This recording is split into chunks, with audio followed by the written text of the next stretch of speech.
बैठो नहीं तो ऐसे जी हाँ बैठो। दोस्तों, नमस्कार। आज हमारे साथ हैं नेमपाल भाई जी। इनकी जर्नी आप सुन के हैरान हो जाएंगे। ये वर्ल्ड की बहुत बड़ी संस्था है ब्रह्म कुमारी, उसके साथ भी जुड़े हुए हैं।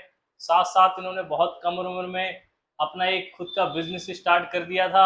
आज एक कंपनी के मालिक भी हैं और फ्री टाइम में ये कहीं जॉब भी कर रहे हैं। मतलब अपना खाली टाइम ये पैसा छापने में लगा देते हैं। इतना मतलब इनका एक औहदा है और मन इनका बहुत शांत है। इनसे बहुत बे लोग दुनिया में, चाहे भारत में कहीं भी, इनसे सलाह लेते हैं कि भाई साहब हमें क्या करना है क्या नहीं करना है। तो एक बहुत अच्छे सलाहकार भी हैं। तो आप इनका इंटरव्यू देखेंगे तो आप भी प्रेरित होंगे और कभी आप इनसे मिलेंगे तो आप भी चाहेंगे कि इनसे सलाह लें कि जीवन में करना क्या है। तो नेपाल भाई जी, अब बताइए आपकी नमस्कार। जर्नी आप लोगों को। मेरा नाम निमपाल सिंह है और हम उत्तर उत्तर प्रदेश से बिलोंग करते हैं। आपका मतलब जन्म वहीं हुआ था क्या, उत्तर प्रदेश में? हाँ, उत्तर प्रदेश में लगभग सन 1993 में मेरा जन्म हुआ। और स्कूल कॉलेज के बाद जो है मैंने मीडिया लाइन ज्वाइन की। अच्छा, मीडिया में भी काम किया आपने? जी जी। अरे वाह। मीडिया डिपार्टमेंट में कुछ टाइम हमने जो है पत्रकारिता की, चैनल भी अपना खोला, चैनल चलाया। हाँ। और भारत समाचार नाम से चैनल चलाया। अमर उजाला न्यूज़पेपर में भी अपना जॉब किया। अच्छा। उसके बाद हम ब्रह्मा कुमारी से जुड़े उसी पीरियड में। ब्रह्म कुमारी में किस दौरान जुड़े थे? मतलब ऐसा कुछ आपकी जिंदगी में कुछ आया ऐसा मोड़ के आप इस संस्था से जुड़े? कुछ तो हुआ होगा। देखो, इंसान बहुत जगह भटकता है भगवान को प्राप्त करने के लिए। हाँ। मंदिर जाता है, मस्जिद जाता है। मैं भी हरिद्वार गया, उत्तराखंड, ऋषिकेश गया, नीलकंठ और चंबा तक गया अपना। हर जगह मतलब। गंगोत्री, यमुनोत्री गया यात्रा करने के लिए, भगवान को पाने के लिए। लेकिन भगवान की कहीं प्राप्ति नहीं हुई। मन की शांति थोड़ी देर के लिए मिलती थी, लेकिन वास्तविक भगवान कहाँ है वो मुझे ब्रह्म कुमारी में जानने के लिए मिला। कि मतलब भगवान क्या है, उसकी सत्य पहचान क्या है, वो परमात्मा कौन है, कैसे है, वो सब मुझे ब्रह्म कुमारी से मिला। जब मैं सेटिस्फाई हुआ तब मैं जुड़ा। और मैंने परमात्मा का जो प्रेम है उसको अपने जीवन में महसूस किया कि परमात्मा से जो मिलने वाली शांति है निरंतर, वो कैसी होती है। अगर हम कहीं, एक होता है आनंद, एक होता है परमानंद। हाँ। आनंद का मतलब होता है कि क्षण के लिए आता है फिर वो चला जाता है। परमानंद का मतलब होता है कि वो कंटिन्यूसली चलता रहता है। तो वो परमानंद हमें परमात्मा से ही प्राप्त होता है। अंत काल तक रहेगा परमानंद। परमानंद का कोई अंत नहीं है। अगर आनंद की बात करो तो जैसे भजन कीर्तन, बहुत सारी चीजें, कहीं भी बैठ जाओ आनंद मिल जाएगा थोड़ी देर के लिए। लेकिन घूमने चले जाओ आप, हम्म। लॉन्ग ड्राइव पे चले जाओ, कहीं अच्छा खाना पीने चले जाओ, तो मतलब आनंद आ जाएगा, बस अच्छा लगेगा बहुत। लेकिन फिर उसी टाइम भी फिर खत्म, बाद में फिर नॉर्मल हो जाओगे आप। अगर परमानंद आपको प्राप्त करना है तो परमात्मा के साथ आपको कनेक्ट होना पड़ेगा। हम एक आत्मा है जो ज्योति बिंदु प्रकाश स्वरूप जो यहाँ विराजमान है मस्तिष्क में। तो परमात्मा भी उसी प्रकार से ज्योति बिंदु प्रकाश स्वरूप है। तो उनको जो है बिंदु समझ करके, खुद को बिंदी समझ करके अपने आप को परमात्मा से जोड़ना है। नहीं, मैं उसी आपसे से परमानंद की कैसे, अनुभूति आप होती तो है। आपको पता कैसे लगा कि ये संस्था है, यहाँ जाके सब आपको प्राप्त हो जाएगा? तो ये ये आप अगर लोगों को बताएंगे तो शायद आपकी वजह से और लोगों का भी उद्धार हो राइट, जाए। राइट। हमारे एक दोस्त, हमारे मित्र हैं, काफी एजेड है, वो गांव में रहते थे। हम लोग सुबह सुबह जो है 12 पे अपने खेतों में जो है टहलने के लिए जाते थे। तो वो एक सॉन्ग वगैरह प्ले करते थे, ब्रह्मा कुमारी के सॉन्ग। बहुत मेरे को मधुर लगते थे, अच्छे लगते थे, मतलब ज्ञान युक्त थे वो। मतलब उनके पीछे बहुत रहस्यमय सॉन्ग थे, हाँ। मुझे अट्रैक्ट करते थे वो। उस तो मैं, टाइम हाँ, बहुत टाइम मतलब तब आपका कोई ऐसा प्रॉब्लम नहीं था कि ऐसा हाँ, लगता मैं था कि जानता नहीं कोई था। सहारा हो मेरे को हाँ, भी? क्या ब्रह्मा कुमारी जी उस, क्या ब्रह्मा कुमारी जी उस समय मैं नहीं जानता था। मुझे कुछ नहीं, एबीसीडी पता था। लेकिन वो सॉन्ग मुझे बहुत अच्छे लगते थे। एक अगर एक दो लाइन बताएंगे सॉन्ग हाँ, की तो। जीवन की नैया कर दे प्रभु के हवाले, योगी बनो ज्ञानी बनो, योगी जीवन है प्यारा। अच्छा। हाँ। वो सब बहुत ज्ञान युक्त सॉन्ग थे मतलब एकदम बहुत अट्रैक्ट करते थे मुझे। तो मैं बोला भाई साहब ये जो सॉन्ग आप लेके आए आप हमारे फोन में डाल सकते हैं प्लीज, कहाँ से लेके आए? तो बोले हाँ बिल्कुल, अरे भाई साहब बहुत अच्छी बात है, आपके फोन में डाल देंगे। मैंने ये लेके कहाँ से आए ये तो बताओ आप। तो हाँ। उन्होंने बताया कि हमें ऐसे ऐसे ब्रह्मा कुमारी में जाते हैं ओम शांति में, तो हम वहां से लेकर के आए। तो मैंने कहा यार अच्छी बात है, मैंने कि कभी वहां भी हमें लेके चलो। अरे कि बहुत अच्छी बात है। वो बहुत खुश हो गए। तो फिर वो लेकर के गए एक बार सेंटर में। वहां पर फिर दीदी से मिलाया, उन्होंने, हमारी टीचर दीदी है, तो दीदी ने कोर्स कराया। मतलब 7 डेज का इसमें कोर्स 7 days होता है, का। 1 घंटे पर डे, अपने टाइम के अकॉर्डिंग 1 घंटे पर डे। तो उसमें सारा कुछ पता चल जाता है कि हम कौन है, ये धरती पे क्यों आए हैं, हमें क्या करना है, मतलब मनुष्य जीवन का लक्ष्य क्या है, वो सब पता चलता है। ये जैसे स्कूल्स होते हैं, कॉलेज होते हैं, हम जब लॉ करते हैं, एलएलबी करते हैं, तो हमको पता होता है कि हम वकील बनेंगे। हम एमबीबीएस करते हैं, हमको पता है डॉक्टर बनने वाले हैं। आईएएस पीसीएस करते हैं, हमको पता है हम ऑफिसर बनेंगे, है ना। जैसे ही ये एक स्कूल है, ये भी ईश्वरीय विश्वविद्यालय है, लेकिन ये परमात्मा का स्कूल है।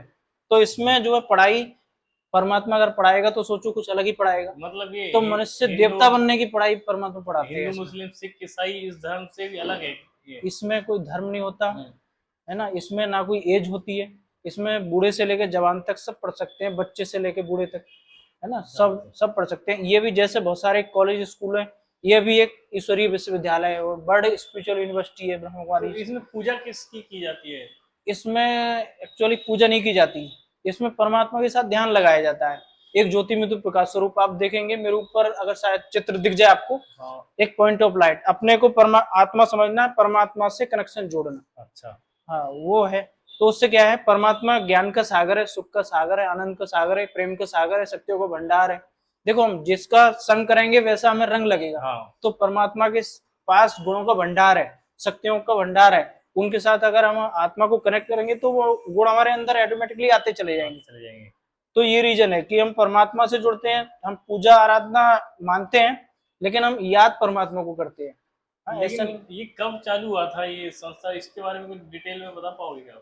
हाँ, ये सन 1947 में सिंध हैदराबाद में चालू हुआ था। ओम मंडली नाम से संस्था था, और इसके जो संस्थापक हैं दादा लेखराज उनका दादा नाम लेखराज था। जी। हाँ जी। तो वो मतलब वो बाबा ही थे कि पहले उनका कुछ नहीं, वो हीरो के व्यापारी थे। हीरे के व्यापारी, हाँ, बहुत बड़े व्यापारी बहुत हैं। बड़े व्यापारी थे हीरो के, और बहुत ही साधारण थे, बहुत ही अच्छे सिंपल रहते थे, लग्जरी लाइफ भी जीते थे, क्योंकि हीरो के व्यापारी आप जानते ही हैं। फिर उसके बाद क्या हुआ, उनको जो है वो नारायण जी की पूजा करते थे, एक्चुअली नारायण जी की पूजा करते थे। विष्णु भगवान। हाँ, विष्णु भगवान नारायण जी की। और उन्होंने 12 गुरु किए थे।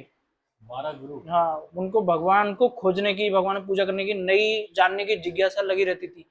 फिर उनको अचानक क्या हुआ, एक दिन उनको परमात्मा प्राप्ति हुई, मतलब परमात्मा का अवतरण हुआ। कैसे?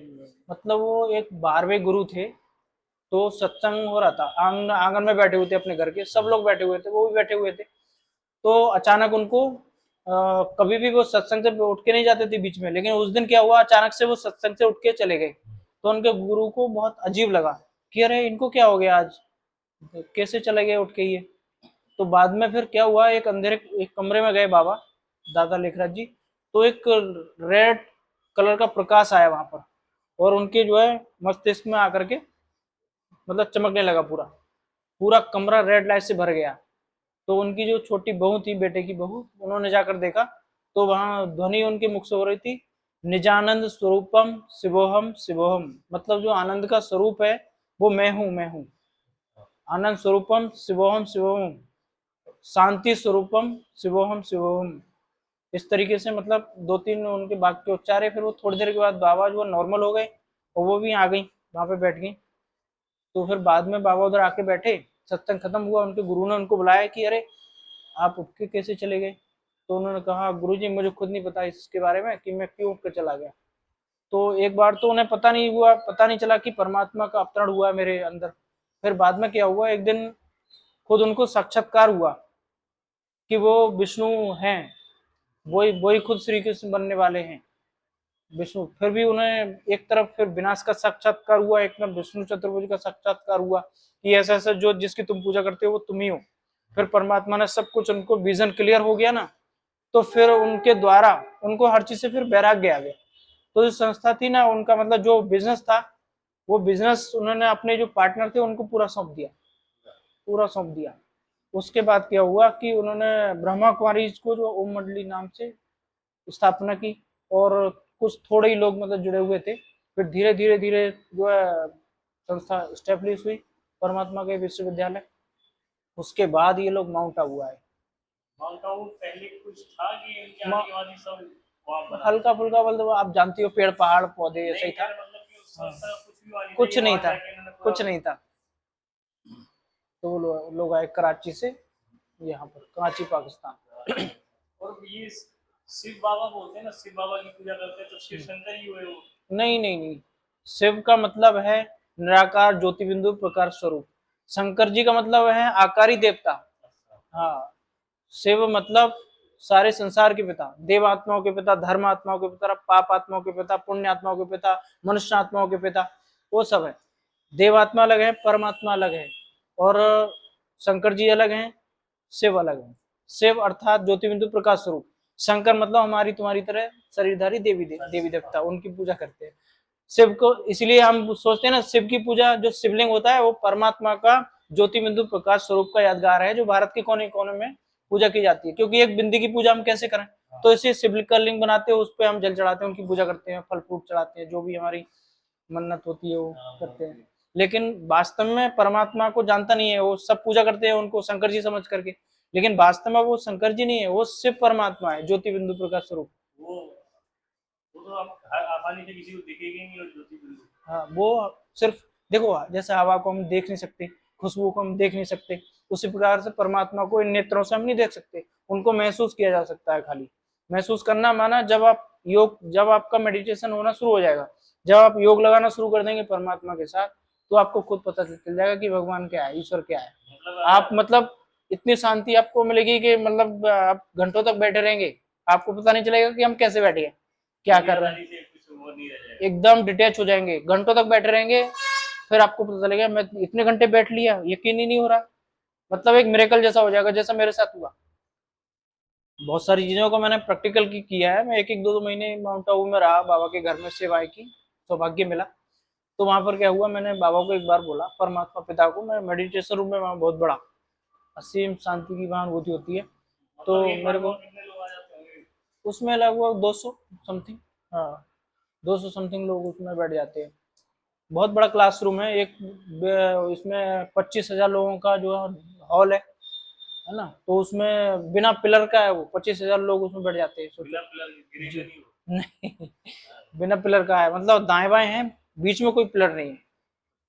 बीच में होते हैं ना बहुत सारे पिलर, ज्यादा बड़ा हॉल बनाना हो तो वो, इसलिए मतलब एडवांस तकनीकी से बनाया गया है, तो बहुत स्पष्ट है, बहुत अच्छा है। एक सवाल नहीं पता, मेरे लिए बहुत से लोगों के मन में रहता है जो अभी तक जुड़े नहीं है इस संस्था से। जी जी, उनका ये कहना है कि अगर हम ब्रह्म कुमारी संस्था में जाएंगे तो आप भाई बहन बना देते हैं पति पत्नी को, तो इसके पीछे कुछ क्लैरिटी दे पाएंगे आप? हाँ बिल्कुल। देखो, ये ब्रह्म कुमारी में कभी कोई ये नहीं बोलता कि आप शादी नहीं करो। सबसे बड़ी बात, देखो जितना त्याग उतनी प्राप्ति है ना। अगर हम, उसमें क्या है, 4 स्तंभ होते हैं, है ना, उसमें शुद्ध अन्न, दैवी गुण, ब्रह्मचर्य और सत्संग।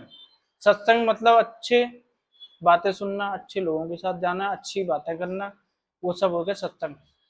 और ब्रह्मचर्य व्रत का पालन मतलब वही आप समझते ही है। तो ब्रह्मचर्य व्रत का पालन मस्ट है। शुद्ध अन्न मतलब अच्छा भोजन, बिना लहसुन प्याज का, परमात्मा की याद में बना हुआ। और दैवीय गुण मतलब हमारे अंदर गुण भी ऐसे होने चाहिए जो देवताओं के अंदर होते हैं। हम प्याज लहसुन क्यों नहीं खाते हैं, उसका भी मैं आपको बताता हूँ। प्याज लहसुन का मतलब कि वो स्मेल करता है, तामसिक भोजन में आता है, उत्तेजना पैदा करता है, स्मेल करता है, इसलिए हम लहसुन प्याज नहीं खाते। इसलिए हमारा मतलब ब्रह्म कुमारी में लहसुन प्याज अलाउ नहीं है। बाकी लहसुन प्याज को नॉनवेज नहीं है, वो तो वेजिटेबल है, लेकिन वो जो है तामसिक भोजन में है। जैसे हम मीट मांस बनाते हैं, उसमें यूज ज्यादा करते हैं वो लहसुन प्याज। ये रीजन है, इसलिए लहसुन प्याज नहीं खाते। भाई बहन का रीजन? भाई बहन तो नहीं, वो जैसे हम आत्म रूप में सारा सारा संसार भाई बहन है। जैसे स्त्री में अगर आत्मा गई, हमारी आत्मा आज पुरुष में, कल स्त्री में भी जा सकती है। अभी जैसे आपकी स्त्री है, आपकी वाइफ है, तो वो भी आत्मा है, आप भी आत्मा है। तो आत्म रूप में तो आप भाई भाई हुए, और आप भाई बहन कहते हैं, आत्मा भाई आत्मा बहन। तो आत्म रूप में, शारीरिक रूप में नहीं, ऐसा नहीं। भाई बहन कोई बनाते नहीं है, मतलब पवित्र रिश्ता हो जाता है एक। हाँ, आत्म रूप में आत्मा एक है तो उस हिसाब से हम भाई बहन है। हाँ जी, हाँ जी, लेकिन शरीर अलग अलग है तो वो रिश्ते बन जाएंगे, माँ जी जी बाप, हस्बैंड वाइफ, कुछ भी, और जो भी रिश्ते मामा मामी के बन सकते हैं। जी जी जी, ये इसलिए एक दूसरे को भाई बहन बोल देते हैं, ऐसा कुछ नहीं है। ये संस्था इंडिया से बाहर वर्ल्ड लेवल में कैसे, मतलब इतना ये कैसे सब हुआ है इनका? ये सब परमात्मा पिता का ही किया हुआ है।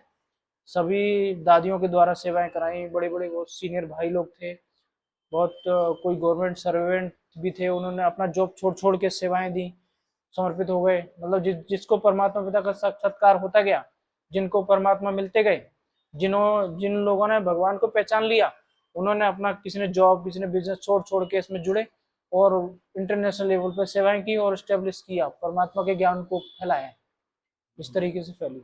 इसमें जो योग रहता है उसका नाम राजयोग। राजयोग का मतलब होता है हम अपने कर्मेंद्रियों पर राज कर सके। कान, नाक, आंखें, मुंह, त्वचा वगैरह सब।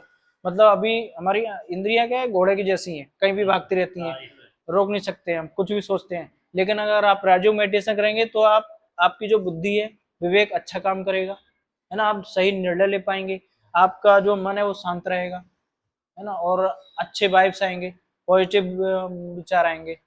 ये है, इसलिए राजयोग मतलब होता है अपने कर्मेंद्रियों पर राज करना, इसलिए इसको राजयोग कहा जाता है। और राजाओं का राजा बनाता है ये, मतलब मनुष्य से देवता बनाता है। क्योंकि और स्कूलों में जाएंगे तो आप एक जन्म के लिए पढ़ेंगे, ये पढ़ाई ऐसी है अनेक जन्मों तक आपके साथ जाएगी। देवी देवता बनने की शिक्षा दी जाती है इस ईश्वरीय विश्वविद्यालय में, इसीलिए ये गुण इसमें अपनाए जाते हैं। इसमें मुझे एक सवाल और मेरे दिमाग में था कि पहले जितने भी हम नॉर्मल आदमी है सब देवी देवता ही होते थे क्या एक युग में? नहीं नहीं, नॉर्मल आदमी सारे देवी देवता नहीं होते थे, सिर्फ। मतलब कौन कौन से 3-4 युग में बोल नहीं पाऊँ, आप अगर डिटेल में हाँ, समझाएंगे तो। 4 युग होते हैं, सतयुग, त्रेता, द्वापर और कलयुग। तो 9 लाख आत्माएं होती हैं स्टार्टिंग में सतयुग में, है ना। उसके बाद त्रेता तक 33 करोड़ देवी देवताएं हो जाते हैं। अब सोचो, जो सबसे ज्यादा पुरुषार्थ करेंगे, सबसे ज्यादा परमात्मा की शिक्षा को धारण करेंगे, अपने जीवन में अपनाएंगे, तो वो 9 लाख आत्माओं में आएंगे। अच्छा, जो स्टार्टिंग में थी। हाँ, और उसमें भी अष्ट रतन होते हैं, जो मतलब 1 लाख, जो श्री कृष्ण के उसमें होते हैं एकदम फैमिली में, उनको खिलाने वाले, पिलाने वाले, उनको जन्म देने वाले, उनकी पालना करने वाले, ऐसे अष्ट रतन होते हैं। उनमें से एक दादा लेखराज जी हैं।